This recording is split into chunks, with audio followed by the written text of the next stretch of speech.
Ini adalah ladang untuk korupsi. Juga berkaitan dengan kenaikan dolar, Pak.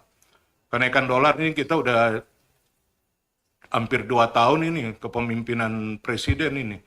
Ya, 2 tahun kenaikan dolar ini kenapa sih gitu loh? Nggak bisa diturunkan secara agak sedikit drastis itu. Ya, paling kagak 15 ke 12 ke ini malah terus naik, mabok kita, Pak. Ya, apalagi berkaitan dengan masalah utang negara. Utang negara ini kan urusannya dengan pembayaran dengan dolar. Nah, kalau rupiah kita begini, ini berbahaya juga. Jadi ini tugasnya Pak Purbaya nih, Pak. Ya, dolar turunin lagi lah. Ingat dulu zaman Pak Habibie, ya, dalam krisis ekonomi yang begitu keras tahun 98, ketika beliau jadi presiden, beliau berani itu menurunkan dolar, ya, dari 12 menjadi 6. Nah, itu kan satu hal yang luar biasa. Saya rasa harusnya Pak Prabowo lebih berani untuk itu. Ya, tahu persoalan apa, ya kita nggak tahu lah. Itu urusan Pak Purbaya lah. Terus persoalan hutang, Pak. Saya kemarin agak sedikit marah-marah dengan Bu Sri Mulyani. Itu gara-gara dikit-dikit setiap laporan, setiap rapat kerja itu utang lagi. Utang lagi, utang lagi. Saya bilang apa negeri ini nggak bisa menyelesaikan diri dengan masalah hutang, gitu loh. Ya kan? Apakah ini utang ini memang utang disengaja, ya, atau utang kepentingan, atau utang untuk apa? Nah, maka ketika kemarin saya lihat Pak Purbaya berangkat ke China, di sana utang lagi. Waduh, utang kita hari ini berapa sih, Pak? Utang negara dan utang BUMN, gitu. Nah, terus solusi yang Bapak coba harapkan untuk menyelesaikan utang ini, ingat, hidup adalah waktu. Ya, bahwa Pak Prabowo cuma sampai 2029, Pak. Dan Bapak-Bapak ini tanggung jawab di situ. Nah, kira-kira untuk proses penyelesaian utangnya ini nggak bisa 100%, 80%, nggak bisa 80%, 70%. Itu hutang itu diturunkan. Jangan jadi beban lagi untuk presiden ke depannya. Presiden ke depan siapapun dia, itu dia akan ngurusin utang, menyelesaikan utang yang rasanya nggak nyaman lah. Dan kita udah tahu, utang itu sial loh, Pak. Ya, jangan sampai kita terlalu banyak hutang lah. Apalagi untuk sebuah negara besar seperti Indonesia ini. Terus yang terakhir ini, persoalan MBG. MBG ini viralnya luar biasa. Dari awal-awal, itu ketika terjadi peristiwa musibah Sumatera, musibah Aceh, itu teman-teman kami itu turun semua ke sana.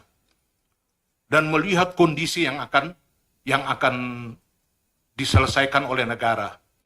Maka saat itu teman-teman yang bergerak di sana, itu diskusi, main telepon-teleponan. Ini Pak Habib gimana nih enaknya? Saya bilang paling enak dana MBG itu selesaikan itu.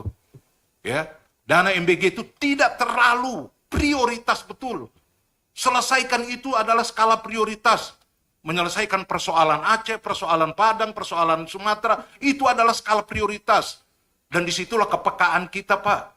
Ini kebetulan kita duduknya di ring satu negara ini. Kalau nggak punya kepekaan, dosa besar, Pak, kita, Pak. Tanggung jawab kita di hadapan Allah.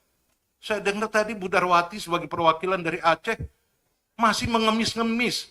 Nggak pantas, nggak layak. Maka saya bilang MBG udah stop dulu untuk sementara. Tata kelolanya, bikin kajian ulang lagi yang bagus. Jangan hanya karena persoalan, oh ini adalah skala prioritasnya presiden. Betul, tapi menyelesaikan persoalan Sumatera itu adalah lebih prioritas lagi. MBG dengan angka yang sekian ratus triliun, kenapa nggak bisa dibagi? 100 kayak angkat, pindahin kayak angkat dikit.